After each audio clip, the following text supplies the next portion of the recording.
नमस्कार दोस्तों, हमारी आज की इस कहानी का नाम है परिवार। कमजोरी बहुत है। काम की थकान और सही तरह से डाइट न मिलने के कारण आपकी छोटी बहू बेहोश हो गई थी। आप लोग तो पढ़े लिखे समझदार है, इतनी समझ तो होनी ही चाहिए कि इन्हें काम के साथ पौष्टिक भोजन और पूरे आराम की भी आवश्यकता है। इतनी कम उम्र में एनीमिक होना सुमन के स्वास्थ्य के लिए घातक भी हो सकता है। आप लोग इनका ख्याल रखिए। डॉक्टर सिद्धार्थ को इस परिवार के फैमिली डॉक्टर थे। सुरेश अग्रवाल ने कहा, जो अग्रवाल परिवार के सबसे बड़े सुपुत्र थे। सुरेश के पिता मानिक चंद अग्रवाल का शहर के बीच में अग्रवाल क्लोथ नाम की कपड़े की दुकान थी, जो काफी अच्छी चलती थी। सुरेश कोई 15-16 वर्ष के रहे होंगे कि ऐसे बीमारी के कारण उनके पिता की मृत्यु हो गई थी। उनकी माँ जानकी कर्मठ महिला थी। उन्होंने पति की दुकान संभाली और अपने तीनों के पितृविहीन बेटे की माँ के साथ साथ पिता बनकर ही पालन पोषण करने लगी। सुरेश की पढ़ाई में गहरी रुचि थी, फिर भी अपनी पढ़ाई के समय निकाल कर वो दुकान पे बैठ जाते थे, ताकि जानकी जी की कुछ देर का आराम मिल सके। समय के साथ तीनों बच्चे बड़े हो गए। सूर्य के एक सरकारी दफ्तर का मुलाजिम हो गया। महेश की पढ़ाई में रुचि भी नहीं थी। किसी तरह से मैट्रिक की परीक्षा पास करके उसने अग्रवाल कोर्ट की जिम्मेदारी संभाल ली।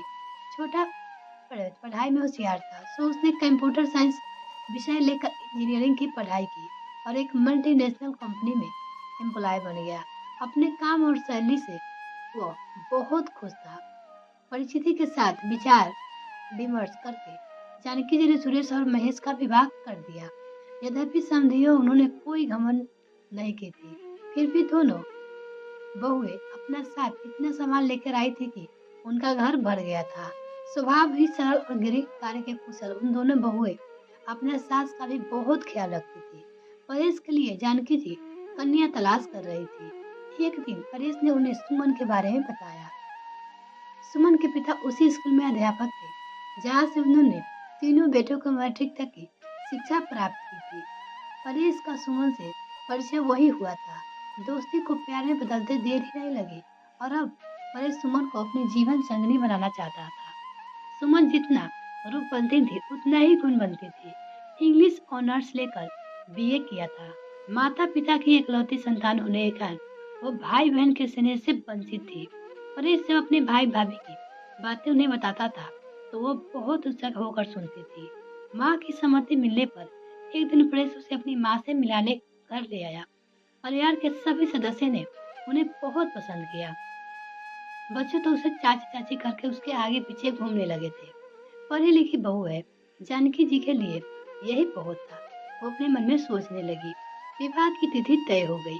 जानकी जी के बड़े धूमधाम से अपने छोटे बेटे का ब्याह कर दिया और इस तरह से सुमन अग्रवाल परिवार की छोटी बहू बन गई। परेश ने सोचा था कि सुमन को तो इतने बड़े परिवार में एडजस्ट होने में कुछ वक्त लगेगा, लेकिन 2 ही दिनों में वह सबके साथ ऐसे घुल मिल गई कि जैसे बरसों से रह रही हो। यह देखकर परेश चकित था। कुछ दिनों तक तीनों बहुओं के बीच अच्छा तालमेल बन रहा था, लेकिन फिर भी बड़ी बहू को महसूस होने लगा था कि सास छोटी बहू को ज्यादा लाड़ दुलार कर रही थी। कभी उसने बनाए खाने की तारीफ करती थी तो कह भी देती कि छोटी बहू मालिश बहुत अच्छा करती है। बड़ी बहू को अपना महत्व कम होता नजर आया। उन्होंने जब मजली से अपने दिल की बात कही तो मजली ने भी उनकी हाँ में हाँ मिला दिया और उसी दिन से उस घर में 2 टीम बन गई। दोनों बहुएं सुमन के कामों में गलतियां निकालती, उसके सामने अपने मायके की बुराई करती और सुमन सब सुनकर मुस्कुरा देती थी। वर्षों से वो जिस बड़े पूरे परिवार का स्नेह पाने के लिए तरस रही थी, ईश्वर की कृपा से वो सब उसे मिल गया था। सुरेश महेश के बच्चे को ट्यूशन पढ़ाने का अध्यापक आते थे। एक दिन जब वो नहीं आया तो सुमन उनके होमवर्क कराने लगी तो देखा कि बच्चे तो पढ़ाई में काफी पीछे है, मतलब कि ट्यूशन टीचर सिर्फ अपनी फीस ले रहा है। और तब उसने अध्यापक की छुट्टी करके बच्चों की पढ़ाई की कमान भी स्वयं ही संभाली। बच्चे के रिजल्ट अच्छे होने लगे तो सभी छोटी बहू की प्रशंसा करने लगे, जिसे सुनकर दोनों बहुओं की छाती पे सांप लौटने लगे। छोटी बहू के साथ दोनों बहुओं का अपेक्षित व्यवहार जानकी जी के साथ साथ तीनों भाइयों ने भी नोटिस किया। सबने उन्हें समझाने की कोशिश भी की, लेकिन ईर्ष्या का कीड़ा एक बार मन में प्रवेश कर जाए तो आसानी से निकलता नहीं है। एक दिन छत से सीढ़ियां उतरते समय जानकी जी का पैर फिसल गया। गिरने के कारण सिर पे गहरी चोट आई, जिसके कारण हॉस्पिटल पहुंचने से पहले ही उन्होंने दम तोड़ दिया। उनके जाने के बाद बड़ी बहू घर की मालकिन बन गई और सास के लिहाज से जो इच्छा उनकी रह गई थी वो अपनी पूरी करने लगी।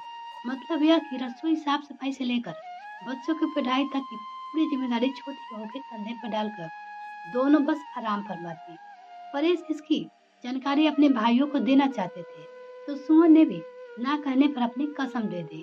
फिर अलग बसेरा करने को कहा तो तभी सुमन ने मुस्कुराते हुए मना कर दिया। शरीर तो है, कब तक अत्याचार सहता। सुबह की चाय बना ही रही थी कि उसे चक्कर आ गया। कपड़े धोने आई धोबी ने देखा तो दौड़कर बड़े भैया के कमरे से बुला लाई। जी डॉक्टर साहब, कहकर सुरेश ने पास करी अपनी पत्नी की एक गहरी नजर डाली और डॉक्टर साहब को बाहर तक छोड़ने चले गए।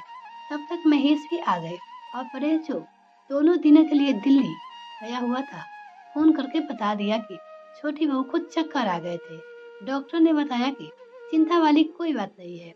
सुरेश अपनी बेटी को चाची के पास बैठने को कहकर अपने कमरे में चले आए। वहाँ पत्नी को बैठी देखकर बोले, तुम इस परिवार की बड़ी बहू हो, जिसका काम सबको साथ लेकर चलना है। लेकिन तुमने तो जिस प्रकार शरीर के किस अंग में चोट लगती है तो दर्द पूरे शरीर में को होता है, उसी प्रकार परिवार का कोई एक सदस्य तकलीफ में हो तो सभी को दर्द होता है। छोटी बहू की पीड़ा तुम्हें कैसे नहीं दिखाई दी? पिछले साल बीमारी के कारण मुझे 2 महीने की सैलरी बहुत कम मिली थी, तब दोनों बच्चे की फीस परेश नहीं भरी थी। मैंने जब उनको अपना परिवार बनाने की बात कही तो बोला कि भैया अंकिता आंसू है ना, शास्त्रों में गुण को भगवान का दर्जा दिया गया है, इसलिए हमारी अंकिता आपकी चाची से आशीर्वाद लेने आई थी, क्योंकि उसी वजह से उसने टॉप किया था।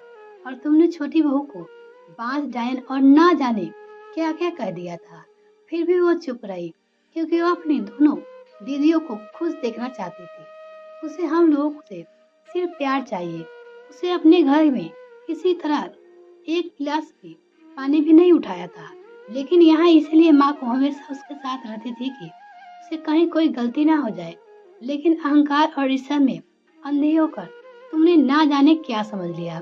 छोटी बहू को तो हम सबका अपना परिवार मानती है, किंतु तुमने उसे बिस्तर पर पड़े देखकर अंकिता ने अपने मुंह में अन्न का एक दाना तक नहीं डाला और आंसू ने तो रोड होकर अपनी आंखें सुखा ली है।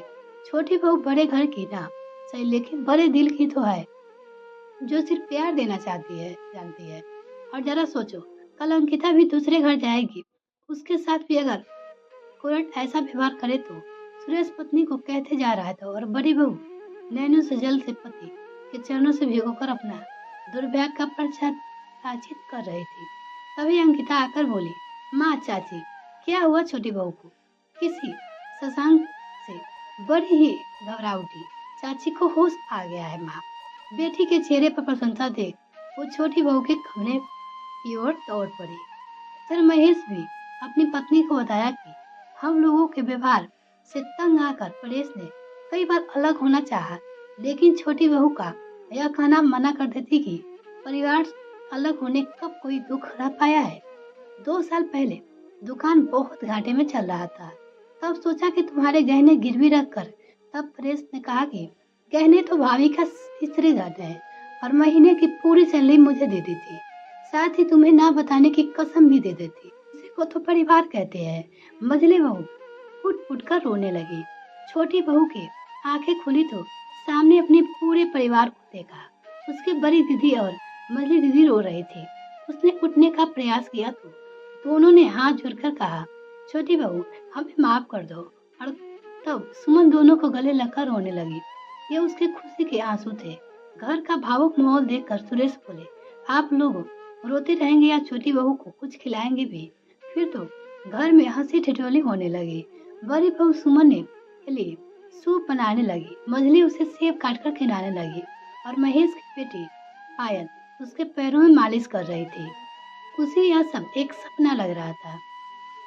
तब तक परेश भी आ गया और वह यह दृश्य देखकर आश्चर्य से बोला, अच्छा तो मैडम यहाँ आराम फरमा रही है?